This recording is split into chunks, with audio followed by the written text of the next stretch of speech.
తెలంగాణ రాష్ట్ర ప్రభుత్వం సాదా బహినామా భూములకు పట్టాలు చేయడం కోసం కొత్త చట్టాన్ని అందుబాటులోకి తీసుకొచ్చింది. కొత్తగా వచ్చిన ఆర్ఓఆర్ భూభారతి చట్టంలో సాదా బహినామాకు సంబంధించి ప్రత్యేక కాలంను తీసుకొచ్చారు. రాష్ట్ర ప్రభుత్వం భూభారతి పోర్టల్ తీసుకురావడంతో రైతులు ఊపిరి పీల్చుకున్నారు. గత ప్రభుత్వం తీసుకొచ్చిన ధరణి పోర్టల్లో చాలా అవకతవకలు జరిగి ఒకరి భూములు మరొకరి పేరు మీద రిజిస్ట్రేషన్ అవ్వడంతో చాలా ఇబ్బందులకు గురయ్యారు. అంతేకాకుండా పెండింగ్ లో ఉన్న 9 లక్షల అప్లికేషన్లను కూడా పరిష్కరించకుండానే ప్రభుత్వం అధికారాన్ని కోల్పోయింది. ఇప్పుడు ఉన్న అధికారిక ప్రభుత్వం తీసుకొచ్చిన కొత్త పోర్టల్లో అయితే సాదా బహినామా భూములకు సంబంధించి కొత్త చట్టాన్ని తీసుకురావడంతో ఈ చట్టం ప్రకారం 2014 జూన్ 2కు ముందు ఎవరైతే నోటి మాట ద్వారా పేపర్ పై రాసుకొని భూములు కొనుగోలు చేశారో వారికి పట్టాలు చేయడం మొదలుపెట్టింది రెవెన్యూ శాఖ. అయితే ఈ సాదా బహినామా భూములు పట్టా భూములుగా మారడం కోసం ఎలాంటి డాక్యుమెంట్స్ కావాలి అనే పూర్తి సమాచారం మనం ఇప్పుడు ఈ వీడియోలో అయితే తెలుసుకుందాం. అంతకన్నా ముందు మీరు కనుక మన ఛానల్ కి కొత్తగా వస్తే వెంటనే సబ్స్క్రైబ్ చేసుకోండి. అలాగే ఈ వీడియోకి లైక్ చేయడం మాత్రం మర్చిపోకండి. మరిన్ని వివరాల కోసం ఇప్పుడే ఇక్కడ కనిపిస్తున్న వెబ్సైట్ ని విజిట్ చేయడం మాత్రం మర్చిపోకండి. ఇక వీడియోలోకి వెళ్దాం.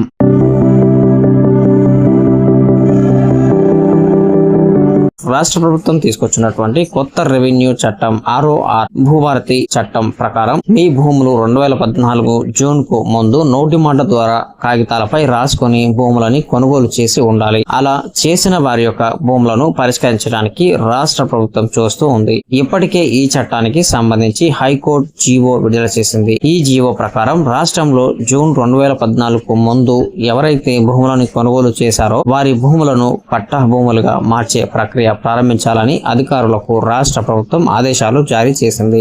ఎలాంటి నియమ నిబంధనలను పాటిస్తూ ఈ భూములను పట్టా భూములుగా మార్చాలి అనే దానిపై రాష్ట్ర ప్రభుత్వం నోటిఫికేషన్ విడుదల చేయడం జరిగింది. రాష్ట్ర ప్రభుత్వం విడుదల చేసిన నోటిఫికేషన్ ప్రకారం 2014 జూన్ 2కు ముందు భూములు కొనుగోలు చేయడమే కాకుండా ఆ భూములు గత ప్రభుత్వం తీసుకొచ్చిన ధరణి పోర్టల్లో అప్లై చేసుకుని ఉండాలి. 2020 అక్టోబర్ 20 నుండి 2020 నవంబర్ 12 మధ్య ధరణి పోర్టల్లో సాదా బహినామాకు సంబంధించి కొనుగోలుదారులు ఆన్లైన్ చేసి ఉండాలి. ఆన్లైన్ లో వారి యొక్క డేటా ఉంటే మాత్రమే ఆ భూములను పరిష్కరించడానికి అవకాశం ఉన్నట్లు రెవెన్యూ శాఖ పొంగులేటి శ్రీనివాసరెడ్డి తెలిపారు. అంతేకాకుండా ఒకవేళ 2020లో మీ యొక్క భూములు ఆన్లైన్ చేయకపోతే భూభారతి చట్టం అమల్లోకి వచ్చిన తర్వాత రెవెన్యూ సదస్సులు నిర్వహించడం జరిగింది. ఈ రెవెన్యూ సదస్సుల్లో అభ్యర్థులు అప్లికేషన్ చేసి ఉండాలి. అలా చేసి ఉంటే వారు ఈ భూములను క్రమబద్ధీకరించడానికి అర్హత పొందుతారు.